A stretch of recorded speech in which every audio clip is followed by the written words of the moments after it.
madness is killing me.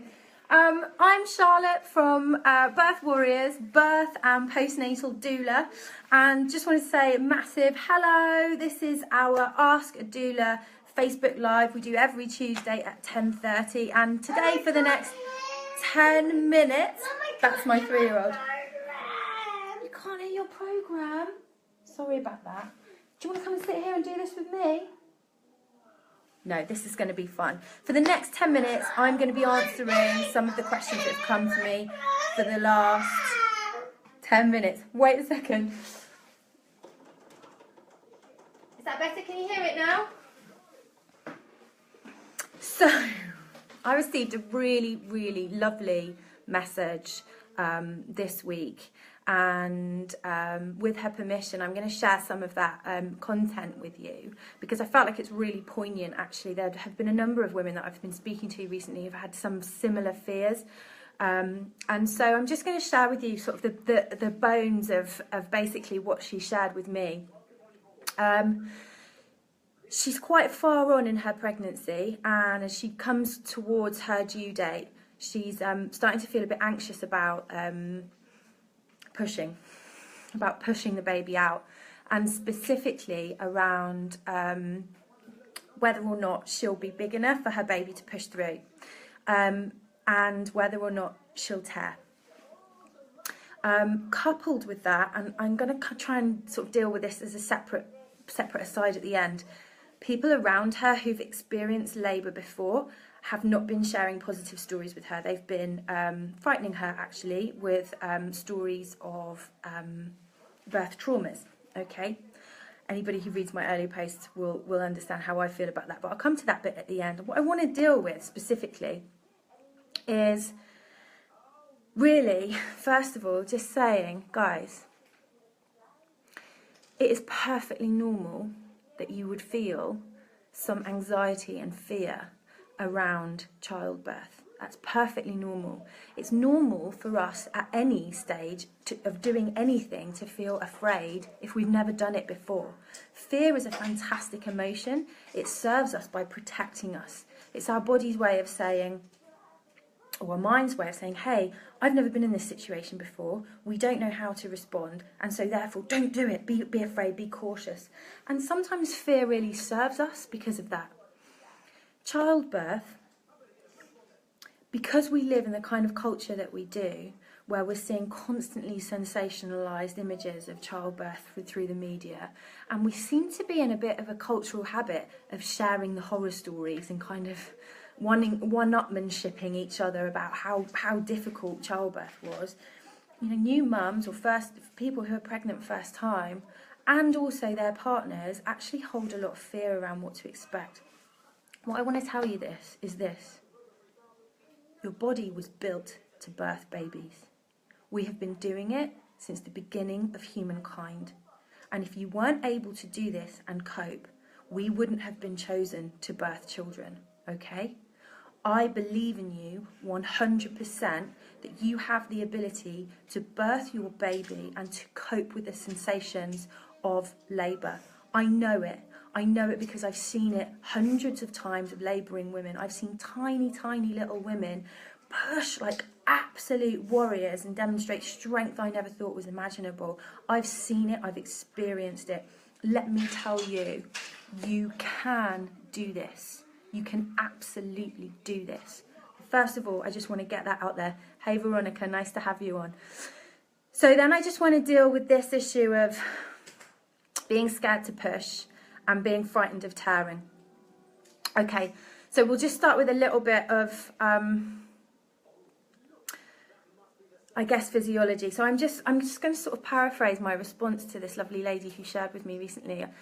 And just said, you know, when a baby is birthing and it gets to the point of crowning, that's when the head comes through the vagina and it starts to be visible from the outside. Then the process of pushing your baby out onto the perineum, that bit of skin between the vagina and the anus, actually can be quite a slow one, and it needs to be quite slow, and your midwife can help you to control that, and you can control that with your breathing. You want it to be slow so that you can give the body time to produce the hormones that it needs and to do the work that it needs to allow that skin around the vagina to stretch slowly and to gradually get bigger and bigger, allowing that baby's head to come through. Now, the baby's head is actually the widest part of the baby's body. Babies are born with proportionately much bigger heads than adults have. And typically that's a 10 centimetre diameter, okay?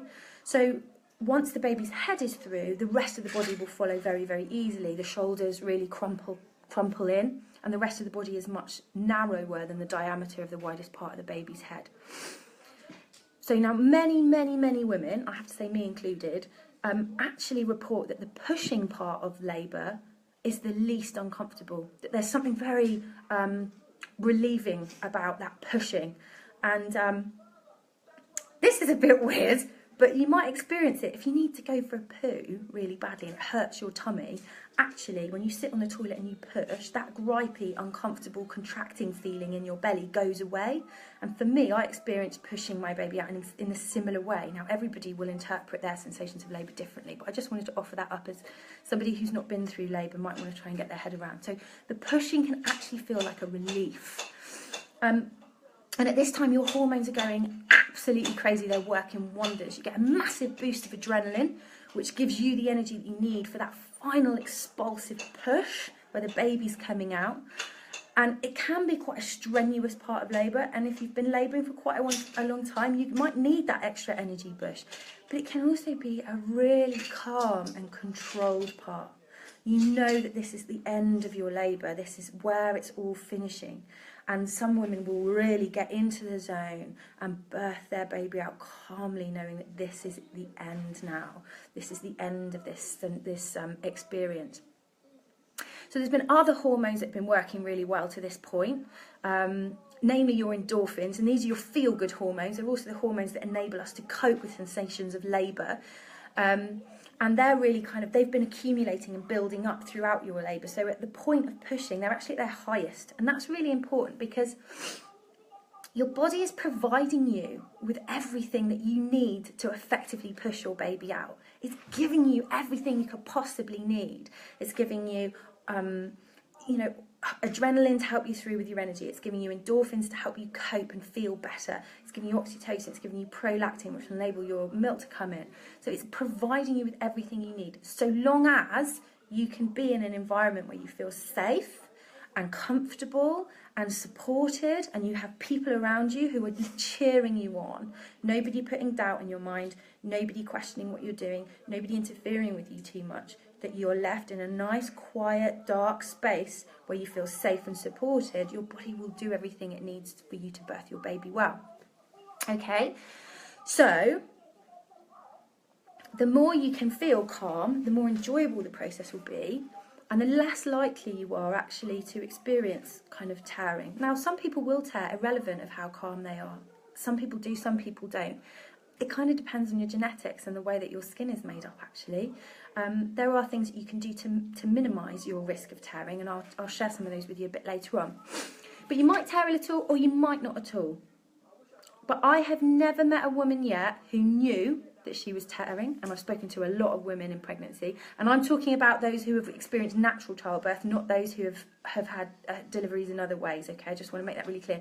That with the women I've spoken to who have natural childbirths and have been left to birth in their own way and have experienced childbirth in a very relaxed and informed way, have never expressed to me that they could feel tearing, even if they had done. Okay, so at the point of crowning, when that baby's head's coming through the vagina and is visible from the outside, there is so much pressure being applied to your labium nora, okay, that the skin has gone really thin, and actually from the outside you can see it goes sort of white. It's almost white, like I don't know if the blood supply is cut off temporarily from that part. So if you tear, you're likely not to feel it because that surrounding pressure around you is either so intense that you can't differentiate between the different, or you're just not feeling it because there's so much pressure on that skin already. It's I don't know, maybe it's gone a bit numb or something. I don't know. So trust me, because I've witnessed it many, many, many, many times with dozens of women. Even if they do stretch a little bit and they graze or they tear a little bit, even if it's requiring stitches, initially it doesn't even bleed. It doesn't even bleed, because the pressure on there is so firm. Okay, what you're likely to feel at that point, and I'm sure women who've had babies, maybe Veronica, I know you've had some children, maybe you'll testify here. What you might experience is what a lot of women will describe as a ring of fire, a burning, a stinging sensation. And it's that point at which the widest part of the baby's head is coming through the vagina and the skin is stretched to its fullest, and the sensation changes distinctly, and it changes to a stinging or a burning sensation, but it's over quickly. It's a few moments and then it's gone. And it does kind of shock you a little bit because it's so different in terms of the sensation to anything else you've felt so far. So if you stretch, if you can't imagine what I mean, or if you've never had a baby before and you stretch your fingers out really much, as wide as you can, you see that web of skin in there. So stretch your fingers out as wide as you can and then push down on there. You'll feel a burning, stinging sensation in between your fingers. And it's painful, but it's not so bad that you can't cope with it.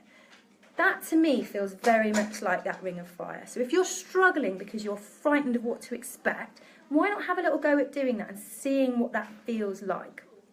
Okay? So this is all I want to offer to you today, really, is that you were built to do this. If you're creating the right environment for yourself and your partner is supporting you wholeheartedly to achieve this, you can. You will cope. There is nothing to be afraid of, particularly around pushing and potentially tearing. If you want to reduce the risk of tearing, you might want to look into the risks and the benefits around perineal massage, or having a water birth, having an unmedicated labour, and having some continuity of support, okay? Usually that is best provided by somebody who isn't emotionally invested in you, so a midwife or a doula or a professional friend, somebody who can come and be with you like that. NCT do a really good bit about perineal massage. I'll pop that into the comments below so you can have a look. And then just to close, I just want to say, to go back to the beginning, please, no more sharing horror stories of birth with first-time mums. It's mean, it's unfair, and it sets them up for failure. Don't do that. Sing people's praises. Tell them they can do it. Believe in them. And please, if you have birth-related pain that you need healing, go and get that seen to. Speak to a trauma coach, or go and see somebody who can help you process that. Go and sit with your midwife and debrief on your notes. Please, deal with that. Heal it, and please don't pass it on to the next generation of mums. They don't deserve it. They deserve to have a fantastic labour, okay? We're all capable of doing this. We can have positive birth experiences. I love you, and I'll see you next week.